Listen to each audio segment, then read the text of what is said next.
The exhibition Entangled is really all about artists' fascination with making and materials, and all the artists in the exhibition from the 20th century right through to the present are experimenting with their chosen materials. The whole conversation started a few years ago and came out of many studio visits that I made with women, and how I started thinking that women worked in a different way than men. It was a question of not so much aesthetics, but the actual physicality and the use of the hands.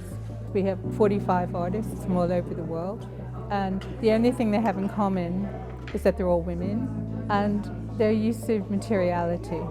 I feel as a woman artist that I am outside of things, but I quite enjoy that position and I'm kind of used to it now. There is no real path, I think, if you're a female artist. You have to find your own way and create your own opportunities. And there are plenty of opportunities for men and women, but I feel that I have had to really fight to continue to make my work.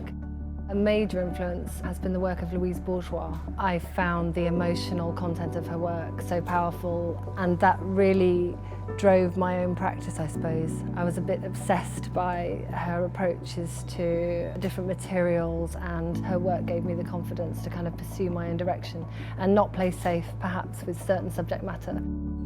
It is not the emotions themselves, it is the intensity of the emotions are much too much for me to handle. And that is why I transfer them, I transfer the energy into sculpture. This applies to everything I do. It has nothing to do with the craft. It has nothing to do with the how to manage materials. The materials are not the subject of the artist. The subject of the artist is emotions and ideas, both. A number of artists from the mid-20th century, such as Sonia Delaunay, also Annie Elbers and Hannah Regan, they made radical new artistic statements. In the case of Sonia Delaunay, she was hugely influential in the development of abstract art. The first abstract object that she made was a blanket for her baby son in 1911. And when she made this abstract collage blanket, it reminded her of a cubist collage of the kind that painters like Picasso were making at the time.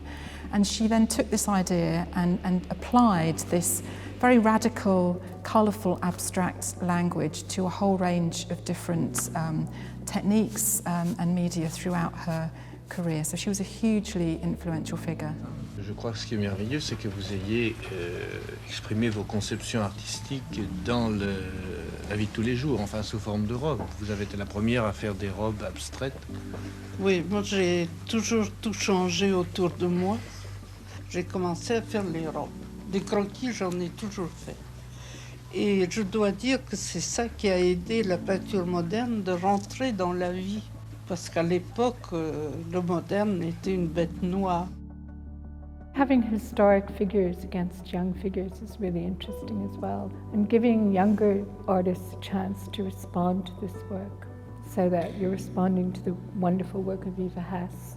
While she had a very short life, had a very influential life on the art world.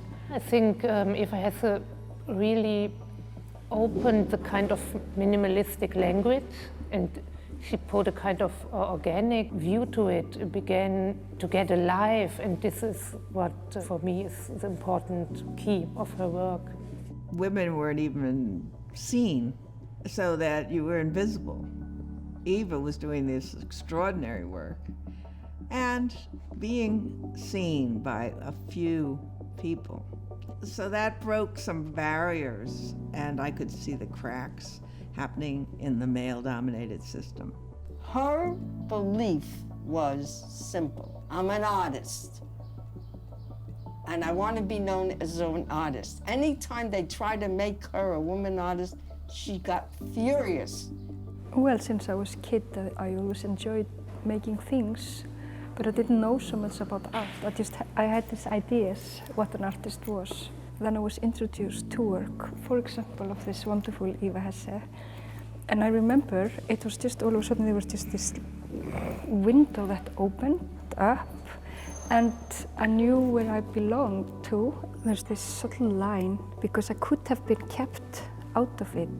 And then I also realized that I had been looking at things and I had already been in that world, but I didn't know how to communicate it. I first encountered Eva Hesse's work, and it was like feeding a starving person. It was exactly what I had been waiting for. She's telling me yet again that the work can come from you, and it has this deep sense of intimacy and this closeness. You can still feel the presence of the act of making. The artist is there, embedded in what you're looking at.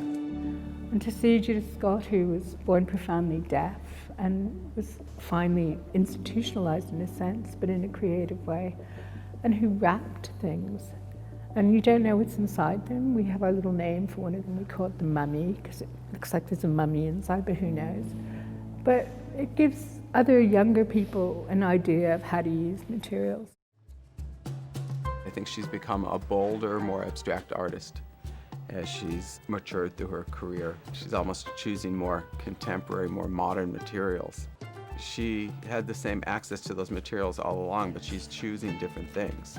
The genesis of a piece is often 2 or 3 pieces of wood tied with a few pieces of string, and then more string is tied and another piece is added. So the sort of first form, the first bulk happens quickly, and then it can slow down. She might move to thread. My work is coming out of a very intimate approach to the world. So the touch is very important for me. And when you see my works, you understand that it's really a kind of relationship to the material. And the material leads me somewhere. I'm not working out of nothing. I'm into material. I like to touch, and I'm quite physical in the way how material becomes alive with their touch, you know, and the way that you can look at things and you have this urge of you just want to respond to it, you know. You want to continue making work.